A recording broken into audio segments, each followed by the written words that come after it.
Good morning students. आज की जो क्लास होगी अपने BA part second subject economics और पेपर जो सेकंड है आर्थिक विचारों का इतिहास, उसके एक टॉपिक है कौटिल्य के आर्थिक विचार से रिलेटेड है। उन्होंने जो उनके जो आर्थिक विचार है, विद्यार्थी एक प्रसिद्ध पुस्तक है उनकी अर्थशास्त्र, जिसमें से उनके आर्थिक विचारों का पता चलता है। बेसिकली जो इकोनॉमिक्स से अर्थशास्त्र जो उनकी किताब है राजनीति शास्त्र संबंधित है, राजनीतिक विषयों को ज़्यादा कवर करती है। लेकिन हम उनमें से कुछ ऐसे विचार हैं जो कौटिल्य के अर्थशास्त्र संबंधी है, अर्थव्यवस्था से संबंधित है। तो अर्थव्यवस्था को बताने वाले उनके विचारों के बारे में हम इस क्लास में जानेंगे। तो सबसे पहले उनके बारे में थोड़ी बहुत मूलभूत जानकारी इकट्ठी कर लेते हैं। आपको बता देते हैं कि कौटिल्य कौन थे। तो भारतीय आर्थिक विचारों में कौटिल्य के स्थान सबसे महत्वपूर्ण है। उनका नाम विष्णुगुप्त भी है, आप जानते हैं, इन्हें चाणक्य भी कहा जाता है। और उन्होंने शासन से संबंधित एक किताब लिखी, उनका नाम अर्थशास्त्र था, जो संस्कृत भाषा में लिखी थी।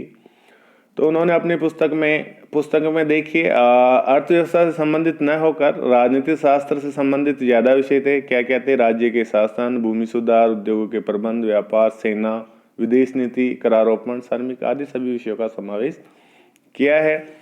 इस अर्थशास्त्र को कौटिल्य का अर्थशास्त्र भी कहा जाता है, जिसने अपने आर्थिक विचार प्रस्तुत किए।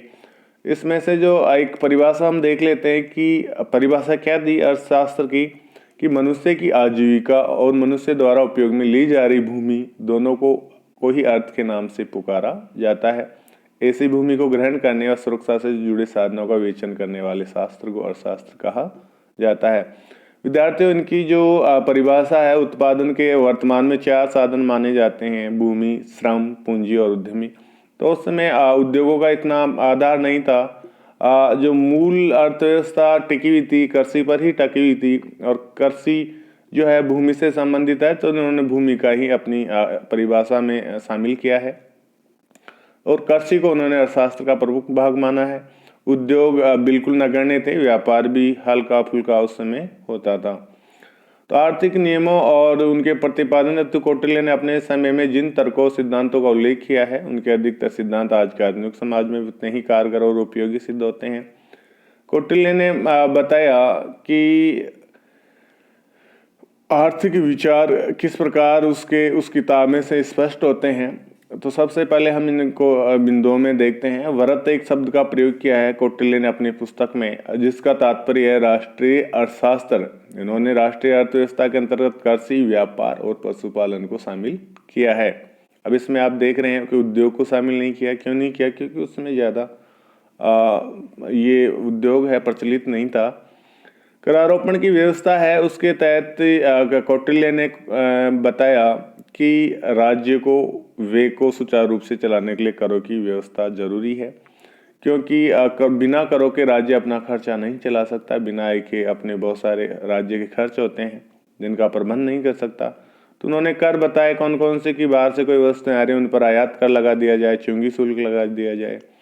देश में अगर उत्पादित वस्तुएं हो रही है तो उन पर पथकर लगा दिया जाए। वनों के उपयोग पर भी करों का आदेश उन्होंने राज्य का अधिकार माना। राज्य द्वारा निश्चित किए जाने वाले आय और व्यय की सीमा के संबंध में कौटिल्य का मानना था कि राज्य का व्यय उतनी होनी चाहिए जितनी उसकी आय अनुमति प्रदान करती हो।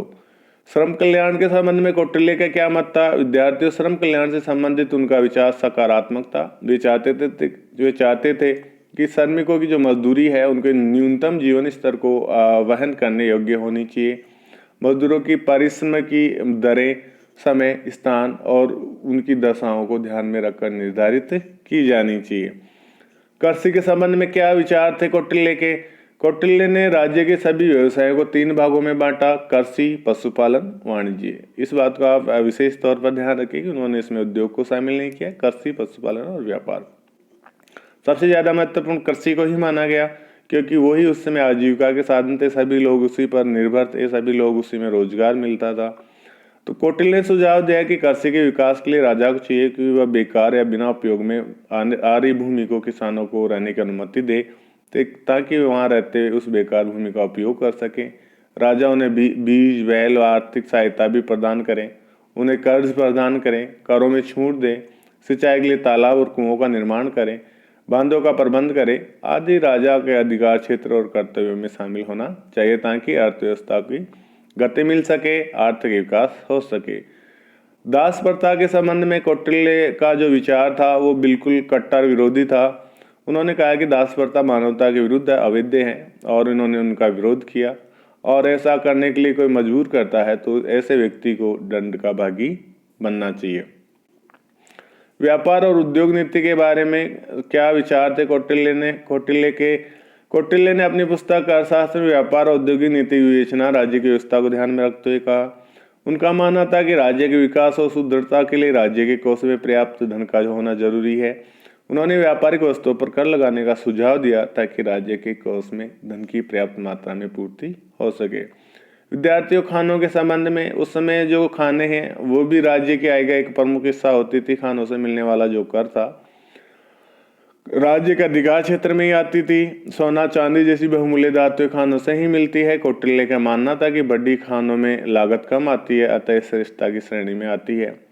सामाजिक सुरक्षा की नजरिए से देखें तो कौटिल्य के विचार थे कि राज्य को सामाजिक सुरक्षा की दृष्टि से अनेक कार्य जैसे संकट के समय में गरीबों की सहायता हेतु संस्थाओं की स्थापना, वृद्ध और अपाहिज व्यक्तियों के लिए आश्रमों की व्यवस्था करनी चाहिए, बेरोजगार व्यक्तियों के लिए उचित रोजगार का प्रबंध करना अति आवश्यक है, गरीबों और कामगार लोगों को उनके परिश्रम के बदले उचित मजदूरी दिलाना भी एक महत्वपूर्ण कर्तव्य होना चाहिए। विद्यार्थियों, जिसे हम आज कल्याण अर्थशास्त्र कहते हैं, उसकी नींव कहीं न कहीं कौटिल्य के आर्थिक विचारों में ही मिलती है, क्योंकि उन्होंने जनता के कल्याण के लिए बहुत सारी सामाजिक सुरक्षा योजनाओं की पैरवी की। कौटिल्य के मत से यदि हम समझने का प्रयत्न करेंगे तो हम पाएंगे कि अर्थशास्त्र का राज्य शास्त्र से घनिष्ठ संबंध होता है, क्योंकि एक विशेष राज्य व्यवस्था के अंतर्गत ही आर्थिक गतिविधियों का संपादन एवं साधनों का सदुपयोग किया जाता है।